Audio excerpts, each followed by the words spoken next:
একটি সুপ্রসিদ্ধ আয়াতে কারিমা পাঠ করেছি। মহান রব্বুল আলামিন বলেন, ইয়া আইয়ুহাল্লাযীনা আমানুত্তাকুল্লাহা ওয়া কুনু মাস-সাদিকিন। হে ঈমানদারগণ, তোমরা আল্লাহকে ভয় করো আর সত্যবাদীদের সঙ্গ লাভ করো, সত্যবাদীদের সঙ্গে হয়ে যাও। এই মহাগ্রন্থের বাণী আল্লাহ সত্যবাদীদের সঙ্গে হওয়ার জন্য বলেছেন। কাদেরকে বলেছেন? ঈমানদার ব্যক্তিদেরকে বলেছেন। ব্রাদারান ইসলাম, মহানবী সাল্লাল্লাহু তাআলা আলাইহি ওয়াসাল্লাম আমাদের হলেন ঈমান, নবী হলেন ঈমান। লা ইলাহা ইল্লাল্লাহু মুহাম্মাদুর রাসূলুল্লাহ সাল্লাল্লাহু তাআলা আলাইহি ওয়াসাল্লাম, এটি আমাদের প্রথম কালেমা। এর বাংলা অনুবাদ হলো যে আল্লাহ ব্যতিরেকে অন্য কোনো মাবুদ নেই, আর মুহাম্মদ সাল্লাল্লাহু তাআলা আলাইহি ওয়াসাল্লাম আল্লাহর রাসূল। এই কালেমাটিকে যদি কোনো ব্যক্তি মনে প্রাণে বিশ্বাস করে নিতে পারে, তবে সেই ব্যক্তি হলো মুসলমান। তৎসহ জরুরিয়াতে দ্বীন, আহলুস সুন্নাত ওয়াল জামাতের জরুরিয়াতে দ্বীন যা রয়েছে, সে বিষয়সমূহকেও আপনার মান্য করতে হবে। তো এই কালেমা যদি কোনো ব্যক্তি মনে বিশ্বাস করে আর মুখে অস্বীকার করে, তবুও হবে না। অথবা কোনো ব্যক্তি মুখে স্বীকার করে, মনে অবিশ্বাস করে, তবুও হবে না। এই জন্য বর্ণিত হয়েছে কিতাবে, ইকরারুন বিল লিসান ওয়া তাসদীকুন বিল কলব, অর্থাৎ মুখে স্বীকার করা আর অন্তরে বিশ্বাস করা। সে কালেমা কেউ পড়তে জানুক অথবা না জানুক। ফাতাওয়ার স্বামীতে আপনার লেখা আছে, ফাতোয়া ভালো করে শোনেন, যে কোনো ব্যক্তি যদি কালেমা পড়তে না জানে, কিন্তু আরবি পড়তে জানে না, লা ইলাহা ইল্লাল্লাহ মুহাম্মাদুর রাসূলুল্লাহ সাল্লাল্লাহু তাআলা আলাইহি সাল্লাম আরবি পড়তে জানে না, কিন্তু সে ব্যক্তি মনে প্রাণে আল্লাহ ও তার রাসূলকে বিশ্বাস করে, তবে সেই ব্যক্তিকে মুসলমান বলা যাবে কিনা? আহলুস সুন্নাত ওয়াল জামাতের ফতোয়া যে যদিও সে ব্যক্তি আরবি পড়তে না জানে, কিন্তু মনে প্রাণে আল্লাহ ও তার রাসূলকে বিশ্বাস করে, তবে সেই ব্যক্তিকে মুসলমান বলা যাবে। কথা মশলা বুঝে নিলেন? এবার কোন ব্যক্তি কালেমা পড়তে জানে, শুদ্ধভাবে কালেমা পড়তে জানে, কিন্তু আল্লাহ ও তার রাসূলকে মনে প্রাণে বিশ্বাস করতে পারেনি, মেনে নিতে পারেনি, তাহলে ওই ব্যক্তিকে মুসলমান বলা যাবে না। তাহলে বোঝা গেল যে আরবি পড়তে জানার নাম মুসলমান নয়, কালেমা পড়তে জানার নাম মুসলমান নয়। মুসলমান নাম হলো যে আল্লাহ ও তার রাসূলকে মনে প্রাণে নিষ্ঠার সঙ্গে বিশ্বাস করার নাম।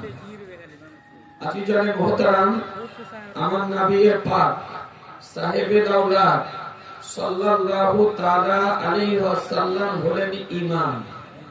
অনেক জ্ঞানী গুণী ব্যক্তি রয়েছেন। আজকে এক শ্রেণীর সোশ্যাল মিডিয়াতে অজ্ঞ মূর্খ বক্তা বেরিয়েছে, যারা জীবনে কোনোদিন ধর্মীয় লেখাপড়া করেনি, কোনোদিন জীবনে মাদ্রাসাও যায়নি, কিন্তু নেট ঘাটাঘাটি করে আপনার মুখরোচক কথা বলতে পারে অইসলামিক কথা বলতে পারে, শরীয়ত বিরোধী কথা বলতে পারে, আহলুস সুন্নাত ওয়াল জামাতের আকীদা বলির বিরুদ্ধে কথা বলতে পারে। এই কারণে আজকে তারা আপনার সোশ্যাল মিডিয়াতে ভাইরাল। আজকে আমাদেরকে অন্যায়ভাবে দোষারোপ করতেছে কে সুন্নি ওলামায়ে কেরামগণ, এই হানাফি ওলামায়ে কেরামগণ নামাজের কথা বলে না। একটু চিন্তা করে বলবেন, আচ্ছা আমরা সুন্নি জামাতের ওলামায়ে কেরামগণ আমরা নামাজের কথা বলি না? একটু কথা বলেন না? নামাজের কথা বলি না? নামাজ পড়তে হবে আমরা বলি না? বলি। এখন কেউ পড়ে কেউ পড়ে না সেটা আলাদা বিষয়, কিন্তু প্রত্যেক উলামায়ে আহলে সুন্নাত ওয়াল জামাতই নামাজ পড়ার কথা বলেন। এখন আমাদেরকে বলা হচ্ছে যে আমরা নামাজ পড়ার কথা বললে এরা নবীর কথা বলে। এটা বাস্তব, অতি সত্য। আমরা নবীর কথা বলি। বেরাদার, আমরা নবীর কথা প্রথমে বলি, পরে নামাজের কথা বলি। প্রথমে নবীর কথা বলি, পরে নবীর কথা বলি, নামাজের কথা বলি। প্রথমে নবীর কথা বলি, পরে রোজার কথা বলি। প্রথমে নবীর কথা বলি, পরে হজ যাকাতের কথা বলি। কেন? যে নবী হলেন ঈমান আর নামাজ হলো আমল। নবী কি? একটু কথা বলেন না।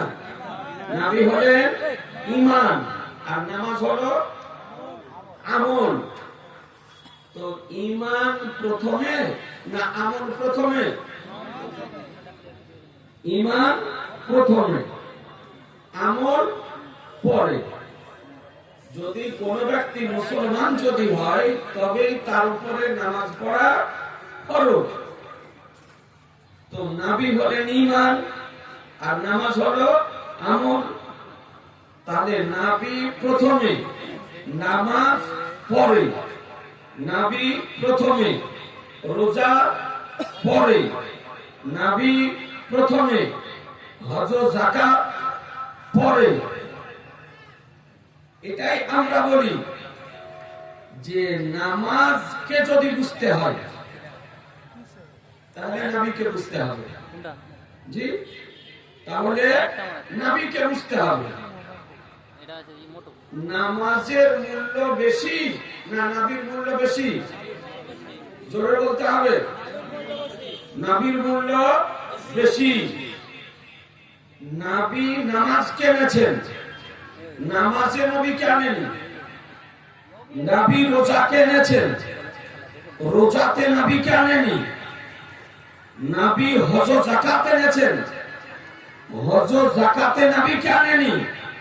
তাহলে নামাজকে যদি বুঝতে হয় প্রথমে নবীকে বুঝতে হবে, রোজাকে যদি বুঝতে হয় প্রথমে নবীকে বুঝতে হবে, যাকাতকে যদি বুঝতে হয় প্রথমে নবীকে বুঝতে হবে, হজকে যদি বুঝতে হয় প্রথমে নবীকে বুঝতে হবে, ইবাদতকে যদি বুঝতে হয় প্রথমে নবীকে বুঝতে হবে, রিয়াদতকে যদি বুঝতে হয় প্রথমে নবীকে বুঝতে হবে, ইসলামকে যদি বুঝতে হয় প্রথমে নবীকে বুঝতে হবে, দ্বীন ও মাযহাবকে যদি বুঝতে হয় প্রথমে নবীকে বুঝতে হবে, কোরআনকে যদি বুঝতে হয় প্রথমে নবীকে বুঝতে হবে, হাদিসকে যদি বুঝতে হয় প্রথমে নবীকে বুঝতে হবে, পৃথিবীকে যদি বুঝতে হয় প্রথমে নবীকে বুঝতে হবে। এক কথায় সৃষ্টি জগৎকে যদি বুঝতে হয় তখন খোদা প্রথমে নবীকে বুঝতে হবে। নবীকে বাদ দিয়ে বুঝা সম্ভব নয়। আজকে ভ্রান্ত মতবাদ পোষণকারীগণ নবীকে বাদ দিয়ে নামাজকে বুঝাতে চায়, ইবাদতকে বুঝাতে চায়। এ বেরাদার কিয়ামত পর্যন্ত সম্ভব নয়।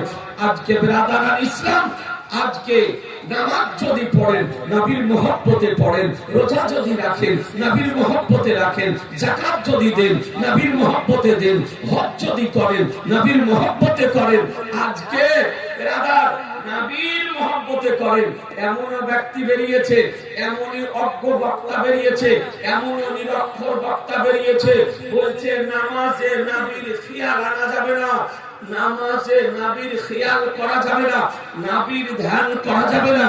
যদি নামাজে নবীর ধ্যান যদি চলে আসে, নামাজে যদি নবীর খেয়াল চলে আসে, নামাজে যদি নবীর আজকে আপনার ধারণা চলে যদি আসে, তো বলছে ও নামাজ হবে না। এমন পর্যন্ত এ বেরাদারান ইসলাম অখণ্ড ভারতবর্ষের বুকে ভ্রান্ত মতবাদ পোষণকারীদের জন্মদাতা, তার নাম হলো ইসমাইল দেহলভী। এ ব্যক্তির একটি কিতাব, তার নাম হলো সিরাতে মুস্তাকিম। সে কিতাবের মধ্যে লিখেছে যে নামাজের মধ্যে গরু গাধার খেয়াল যদি আসে তবে কোনো ক্ষতি নেই, কিন্তু নবীর খেয়াল আসলে নামাজ হবে না। নাউজুবিল্লাহ বলবেন না? একটু জোরে বলেন না? যে গরু গাধার খেয়াল অপেক্ষা নবীর খেয়াল নিকৃষ্ট। অর্থাৎ গরুর খেয়াল যদি চলে আসে, গাধার খেয়াল যদি চলে আসে, তো বলছে নামাজ হয়ে যাবে, কিন্তু নবীর খেয়াল আসলে নামাজ হবে না। নাউজুবিল্লাহি মিন যালিক। এই ভ্রান্ত মতবাদ আজকে যাদের নাম শুনতেছেন, নতুনত্ব নামে নতুনত্ব ধরে যারা আত্মপ্রকাশ করেছে, তাদের কেন্দ্রীয় নেতা, কেন্দ্রীয় গুরু, তাদেরই মতবর্ষী আজকে মতের আপনার জন্মদাতা এই কথা কিতাবে লিখে রেখেছে। আর আহলুস সুন্নাত ওয়াল জামাতের আকীদা যে ও নামাজ নামাজই নয়, যে নামাজে নবীর খেয়াল নেই, নামাজে নবীর মহব্বত নেই। এরাদা আপনাদেরকে বলতে চাই যে নামাজ যখন পড়বেন তখন নবীর খেয়াল আসবে না? আসবে না? একটু জোরে বলেন না? খেয়াল আসবে না? জি, নবী আমার বলেন সাল্লু কামা রাআইতুমুনি উসাল্লি, তোমরা নামাজ পড়ো যেমন ভাবে আমাকে নামাজ পড়তে দেখছো। এই হাজী জানে মুহতারাম, আল্লাহ তো বলেছেন নামাজ পড়ার কথা বলেছেন, আর নবী আমার বলছেন যে আমাকে যেমন ভাবে নামাজ পড়তে দেখছো তেমন ভাবে নামাজ পড়ো। এ বেরাদার একটু ভেবে দেখবেন, আপনি যখন নামাজ পড়বেন নবীর স্মরণ আসবে, নামাজ যখন পড়বেন নবীর খেয়াল আসবে, নবীর নামাজ যখন পড়বেন নবীর ধ্যান আসবে। কারণ নবী বলেছেন যেমন ভাবে আমাকে দেখতেছো তেমন ভাবে নামাজ পড়ো। তাহলে কিয়াম কেমন করে করবেন? নবী যেমন করে করেছেন। কিরাত কেমন করে করবেন? নবী যেমন করে করেছেন। রুকু কেমন করে করবেন? নবী যেমন করে করেছেন। তাসবিহ কেমন করে পড়বেন? নবী যেমন করে পড়েছেন। কায়দা কেমন করে করবেন? নবী যেমন করে করেছেন। সালাম কেমন করে ফিরাবেন? নবী যেমন করে ফিরিয়েছেন। তাহলে বোঝা গেল কিয়াম যখন করবেন নবীর স্মরণ আসবে, কিরাত যখন করবেন নবীর স্মরণ আসবে, রুকু যখন করবেন নবীর স্মরণ আসবে, তাসবিহ যখন পড়বেন নবীর স্মরণ আসবে, সাজদা যখন করবেন নবীর স্মরণ আসবে, কায়দা যখন করবেন নবীর স্মরণ আসবে, সালাম যখন ফিরাবেন নবীর স্মরণ আসবে। তাহলে বোঝা গেল নবীর স্মরণের নামই হলো নামাজ। নবীর স্মরণের এই নাম হলো নামাজ। আমাদের আকীদা যে নবীর স্মরণ না আসলে নামাজ পূর্ণ হবে না। আর ভ্রান্ত মতবাদ পোষণকারীদের আকীদা যে নবীর স্মরণ আসলে নামাজ হবে। পার্থক্য বুঝতে পারলেন? এবার আদান ইসলাম আপনাদেরকে বলতে চাই, হ্যাঁ যে নবী পাক সাহেবে লাউলা সাল্লাল্লাহু তাআলা আলাইহি ওয়াসাল্লাম বলেন আমাদের ঈমান। এই নবীর একটি হাদিস যে আয়াতে কারিমা আমি পাঠ করেছি, এই আয়াতে কারিমার সঙ্গে সামঞ্জস্য রেখে একটি মাত্র হাদিসে কারিমা আপনাদের সামনে আজকে এই মহা কুমারগঞ্জ মাদ্রাসার বাৎসরিক জালসাতে পেশ করতে চাই। কিছুক্ষণ পর বাস্তারবন্দির সুহানা দৃশ্য আপনারা দেখতে পাবেন।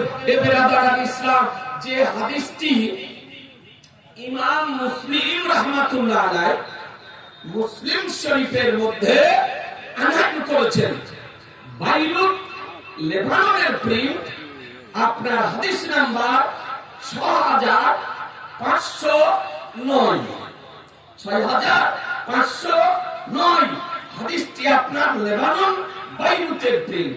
হাদিসের রাবী বর্ণনাকারী হযরত আবু হুরায়রা রাদিয়াল্লাহু তাআলা আনহু। কি নাম বললাম? একটু কথা বলতে হবে, ঘুম যেমন আসে। হাদিসের বর্ণনাকারী নাম কি বললাম? হযরত আবু হুরায়রা রাদিয়াল্লাহু তাআলা আনহু। পোতা যদি হয় আবু হুরায়রা নাম রাখিয়ে, নাতি যদি হয় আবু হুরায়রা নাম রাখিয়ে, ছেলে যদি হয় আবু হুরায়রা নাম রাখিয়ে। নবীর প্রিয় সাহাবী ও আবু হুরায়রা রাদিয়াল্লাহু তাআলা এমন আশিক ছিলেন, এমন একজন নবী প্রেমিক ছিলেন। আবু হুরায়রা বলেন যে আমি ছেলেকে যদি বাবাকে যদি না দেখতাম সহ্য করতে পারতাম, মাকে যদি না দেখতাম ধৈর্য ধরতে পারতাম, বন্ধু বান্ধবকে যদি দেখতে না পেতাম আমার কোনো অসুবিধা হতো না, কিন্তু নবীকে যদি দেখতে না পেতাম তো আমার হৃদয় বিগলিত হয়ে চোখ দিয়ে অশ্রু প্রবাহিত হতো। একদিন নবীর চেহারা দর্শন না করলে আবু হুরায়রা রাদিয়াল্লাহু তাআলা ধৈর্য ধরতে পারতেন না। একটু ভেবে দেখবেন এ বেরাদার, আমার রহমতুল লিল আলামিন পয়গম্বর আলী সে বেকসা সাইয়্যিদে কওন মাকা বেকাসু কে কাস বেসাহারু কে সাহারা বেচারু কে চারা গরিবু কে হামি ইয়াতুমু কে বালি শাফিউল মুদরাবিন রহমাতুল লিল আলামিন। নবী আমার একদা ইমতিহান করার জন্য, পরীক্ষা করার জন্য, আজমাইশ করার জন্য আবু হুরায়রাকে বলতেছেন, আবু হুরায়রা প্রতিদিন আমার সঙ্গে দেখা করতে এসো না, একদিন পর পর দেখা করতে এসো। নবী আমার প্রতিদিন দেখা করতে বারণ করেছেন, যেতে নিষেধ করেছেন। এ বেরাদার, সকাল বেলায় বিছানা থেকে উঠে আজকে ফজরের নামাজ পড়ে আমার নবীর দরবারে যাওয়ার রাস্তার ধারে একটি বৃক্ষকে জড়িয়ে ধরে অথর নয়নে কান্না করতেছেন আবু হুরায়রা রাদিয়াল্লাহু তাআলা। পিতা হারা সন্তানের মতন কান্না করছেন, মা হারা সন্তানের মতন কান্না করতেছেন। সাহাবায়ে কেরামগণ আমার নবীর দরবারে যেতেছেন আর দেখেন যে আবু হুরায়রা আজকে কান্না করতেছে।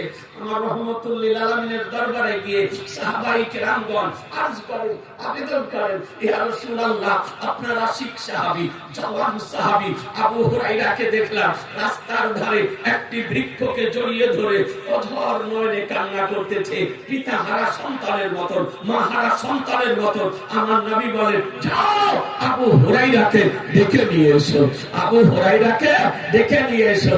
আমার নবীর দূত গিয়ে আবু হুরায়রাকে ডাকলেন, নবী তোমাকে ডাকছেন। এ বেরাদার, বৃক্ষ ছেড়ে দিয়ে আবু হুরায়রা রাদিয়াল্লাহু তাআলা আমার নবীর জিয়ারতের জন্য, নবীর দর্শনের জন্য, নবীর সাক্ষাতের জন্য, নবীর দিদারের জন্য দ্রুত চলতে আরম্ভ করেছেন। এ বেরাদার, চোখ দিয়ে জল ঝরতেছে। নবীর নিকটে যাওয়ার পর নবীর নূরময় চেহারা, হাদকময় চেহারা, উজ্জ্বলময় চেহারা, বরকতময় চেহারা ও চেহারা দর্শন করার পর আবু হুরায়রার চোখের জল বন্ধ হয়। মুসলমান একটু জোরে, আর একটু জোরে। সাহাবীদের উপস্থিতিতে আমার রাসূলুল্লাহ বলে আবু হুরায়রা তোমাকে প্রতিদিন আসতে বারণ করেছিলাম, নিষেধ করেছিলাম, মানা করেছিলাম, তবে শোনো আজ থেকে তোমাকে খোলা পারমিশন দিয়ে দিলাম আমার দিদারের জন্য, আমার সাক্ষাতের জন্য। যে কোনো মুহূর্তে তুমি আসতে পারো, রাতে আসতে পারো, দিনে আসতে পারো, সকালে আসতে পারো, দুপুরে আসতে পারো, সন্ধ্যাতে আসতে পারো, যে কোনো মুহূর্তে তুমি আমার দিদারের জন্য আসতে পারো। তার নাম হলো আবু হুরায়রা রাদিয়াল্লাহু তাআলা। সাহাবী রাসূল হাদিস বর্ণনা দিতেছেন, বিজ্ঞ উলামায়ে কিরাম আছেন, মাদ্রাসার শিক্ষক আছেন।